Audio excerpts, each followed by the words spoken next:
Hey y'all, it's your favorite pharmacist, Dr. Laney. Thank you so much for tuning in to my webisode on the 3 rules of pharmacy networking.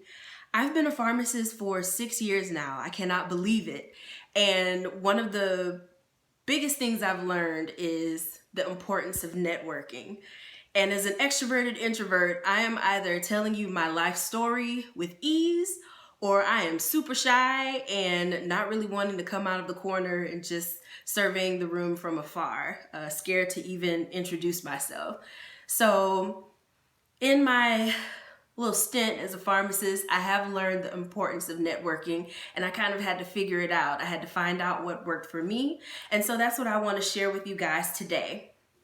Rule number 1, don't act a fool. So yeah, rule number 1 is don't act a fool. I can't even say act accordingly or make sure you play nice in the sandbox. Do not act a fool. You are going to see the same individuals at work, at conferences, continuing education classes. You're going to see the same people all the time. Weddings, baby showers. You will see them again. You may see them when you're interviewing for a job. You may be interviewing them for the job. So just don't act a fool. People will remember you. For example, I remember on one of my first interviews for pharmacy residency, I interviewed and the day was just a disaster. I had no idea what I was doing. I didn't realize that I was interviewing for a job. So everything from my punctuality to the way I was dressed was just no. It was a solid no.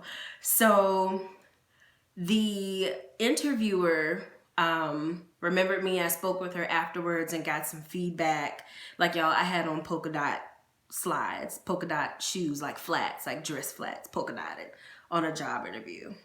So even though I didn't get the residency, surprise, not, I still conducted myself professionally. Like I said, I requested feedback from my interviewer. Fast forward to 4 years later, I was presenting at a conference and I noticed a woman in the audience.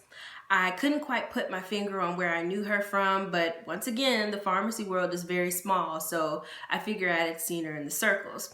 Cut to later that day, we ended up going to lunch, and she said to another lady we were walking with something about her stint in academia. And I was like, hold up. Wait a minute. I was like, academia. I was like, where did you teach? And she told me the name of the school. And I was like, oh my gosh, it's you. I was like, do you remember me? She was like, yes, I remember you. And she remembered my polka dot shoes. So I was relieved to show her, that I got my life together and straightened myself up, and I was a presentable pharmacist, and actually got to complete a residency program and just, was the great pharmacist that she knew I could be. But she remembered me, and I saw her again, and we were in a totally different state. I think we were in Pennsylvania. Yes. 4 years later, and there she was again in the audience that I was speaking to. So you will see the same individuals again. So don't act a fool.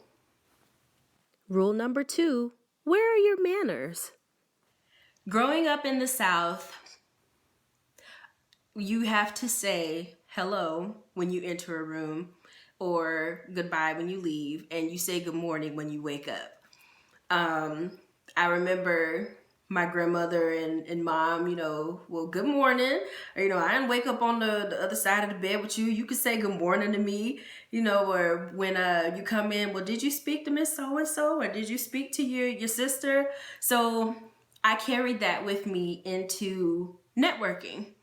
I say hello. And I have found that if you say hello first, now my introverted side has a tiny bit of an issue with this at times, but I just kind of have to power through it. But saying hello first and then letting the crowd or the side of the room that you're on carry the conversation after that, it's like a Band-Aid. You rip it off and get it over with, and then everybody else is talking. You can say, I flew in from Birmingham. Where is everyone else from? So leading off the conversation and letting the room carry on the conversation from that point forward is a trick that works for me. Rule number 3, make yourself memorable. Whenever I have to introduce myself or whenever I'm speaking in front of a group, at networking events or conferences, whenever I get nervous, I get goofy. And it comes out when I speak and I say something crazy off the wall just out of nervousness, and I don't even realize it until the group or the room that I'm speaking to is laughing and I'm like, what? Oh, yeah. So, but I learned that about myself and I use that to my advantage, I guess, just by being myself. But make yourself memorable. You can have business cards, you can have a catchphrase, you can use your nervous goofiness to your advantage. Make yourself memorable to the group. There are going to be hundreds, sometimes even thousands, maybe even tens of thousands of individuals who are at conferences and networking events with you. So you have to find something to make yourself stand out. I've seen some pretty amazing business cards. I've seen some even more interesting approaches to giving out those business cards. I guess giving your social media or LinkedIn page information, just leave them with a little something to think about, a little something to remember you by. And then lastly, as an honorable mention, join in some professional organizations. If you are a graduate of a university, 2 words, alumni network. Get in there and find the best one that works for you, though, because there are going to be lots of organizations that you can join, but they're all going to offer different things. They're going to have different goals and initiatives. So find the one that's the best fit for you. Get in there, be involved, be active. Some of those same individuals who are, especially those who are in leadership positions, are going to be hiring managers at jobs. So you can say, I've had I applied for one job and the hiring manager was like, oh yes, I remember you were at our conference this fall. And she was like, and I remember speaking to you and my husband were in the lobby, and I was like, yeah. I was like, yeah, I remember. Slightly remembered. But yes, so it's so key to get involved, but make sure that the organization that you pick is the best fit for you. You guys, thank you so much for tuning in to my webisode. Keep the conversation going. If there's something you want to add, some other tip or trick that you have learned in the networking world, drop it down in the comments. If you're catching this on the replay, let's keep the conversation going. Remember to like, share, and subscribe to my channel. You can also find me on all other social media outlets. I'm very easy to find at Dr. Laney, DoctorLany everywhere. See you next time. Bye-bye.